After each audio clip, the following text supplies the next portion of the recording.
Here's some more information on the Secure Act, Part 2, and all the things that you need to know.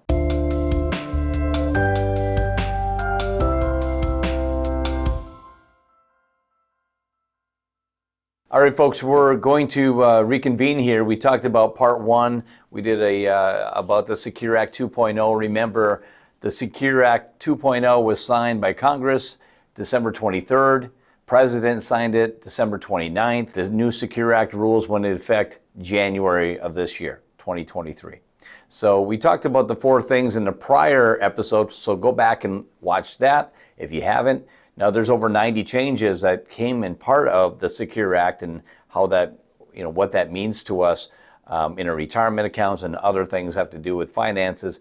But we're just going to boil this down to about 12 topics here between these 3 episodes. And we're on episode 2. So let's start with a big change that went into effect is now in your 401ks, your employer sponsor plans, you can actually have your employer match into your Roth IRAs, or Roth 401ks, I should say. So if you're contributing to your 401k, if you have a Roth option in your 401k or 403b or so on, and when you did that, you didn't get a deduction on your tax, on your income, like you did if you put it into a pre-tax account, where you get a deduction. So if you're contributing into Roth, your employer matches, whether that's 3% or up to 5% or wherever that is, they pay into the pre-tax dollars because they were never paying taxes for you. Now, the rule states they can contribute to the Roth if you choose them to allow them to, but if they put their money, the employer's money, into the Roth, that means you have to pay taxes on that. You have to count that as income. So, but the benefit is long-term, you look at that, it's great because you're paying your taxes today. That money's growing tax-free, withdrawals are tax-free. It's going to free up some income in the future, and it probably will cause your Social Security benefit to be less taxed. Okay? So there's an option. Also, if there's simple IRAs and SEP IRAs, the employer and employee have options to contribute to the Roth. So things to look at that. If the employer is contributing into the Roth, that will be counted as income.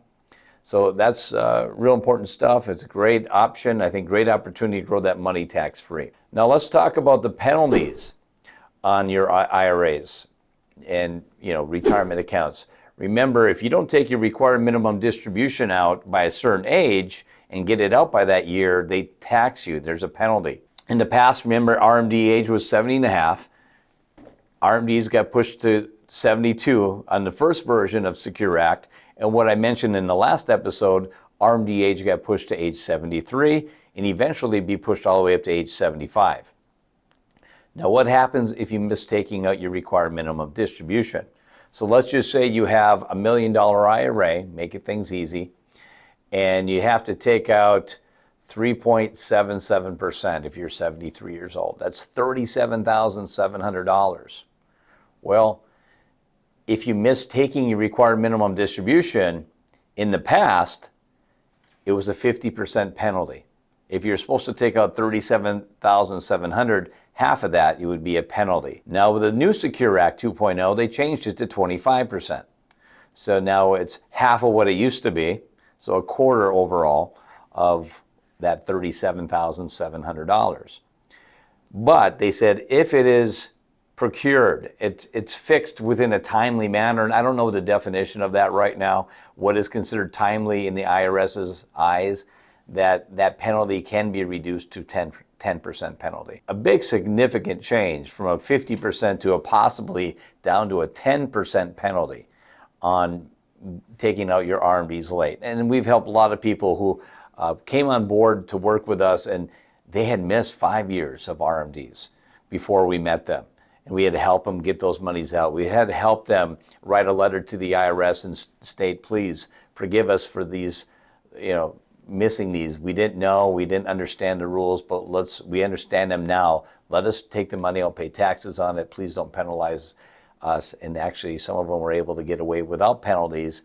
But we just want to make sure that you know the rules so you can avoid that in the future. So now we're going to our third tip, which is actually tip number 7 on the changes with the Secure Act here. We're going to talk about QLACs. And be like, what is a QLAC? and I don't like abbreviations at all anyway. So it's QLAC stands for Qualified Longevity Annuity Contract.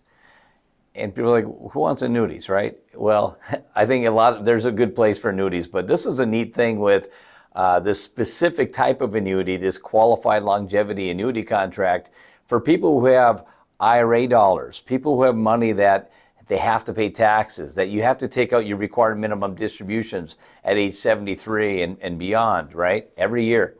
You can take a portion of that money and put it into a qualified longevity annuity contract and delay taking your RMDs up to age 85. So in the past, they only allowed you to put $145,000 aside into one of these longevity annuity contracts. Okay, now you can put up to $200,000. So you can take a couple $100,000 away from roughly your asset balance. It's still your asset, right? But you're just putting it aside for a later date that says you don't have to take out your required minimum distribution till age 85. And that just allows that money to be set aside and worry about that at a later date. And for some who don't really know if they're going to live till that age, they said, I'll let my kids deal with that when they inherit it. So QLACs, Qualified Longevity Annuity Contracts, $200,000, delayed up to age 85. And the last thing we're going to talk about is QCDs. Another abbreviation stands for Qualified Charitable Distributions. If you have IRA dollars and you want to give money to charity, you're charitable, you can actually have your money once you're 70 and a half or older. And remember, that's the old RMD age, but they kept the qualified charitable distribution to 70 and a half. You can have money go directly from your IRA to a charity. And the neat thing is the charity gets that money, they don't pay taxes, and you don't have to claim that as income. Okay? So it's great for those who are taking out RMDs and who are charitable. And then instead of taking money out of your IRA, paying taxes on it, giving it to a charity, and by the way, you might not be itemizing your taxes anymore because your house is paid off and no children at home, no more deductions, don't run a business maybe anymore as well, that you don't actually realize that charitable contribution because you don't get to deduct that on your taxes because you just file simple paperwork now for tax returns. The best thing to do if you are charitable, have that money go directly from your IRA to the charity. So what are the changes? Well, here's the changes. So right now, the changes are you can give up to yearly up to $50,000 into a charitable remainder trust, a charitable gift annuity, these type of accounts. So they've really opened up the door what you can put in for the QCDs, Qualified Charitable Distribution. They've opened the door what you can use that and what charities are available to that.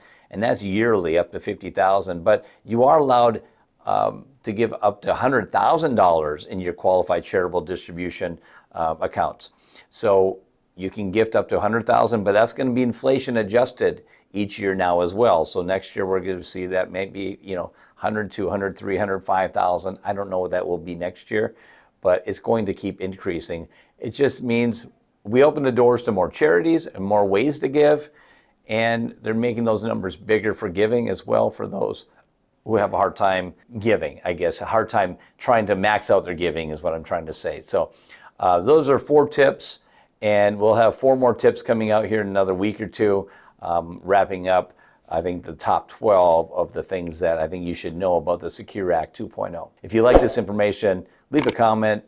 Please click that like and subscribe button. We'll get some more information on the Secure Act 2.0 and some other information on taxes, Social Security, retirement planning soon.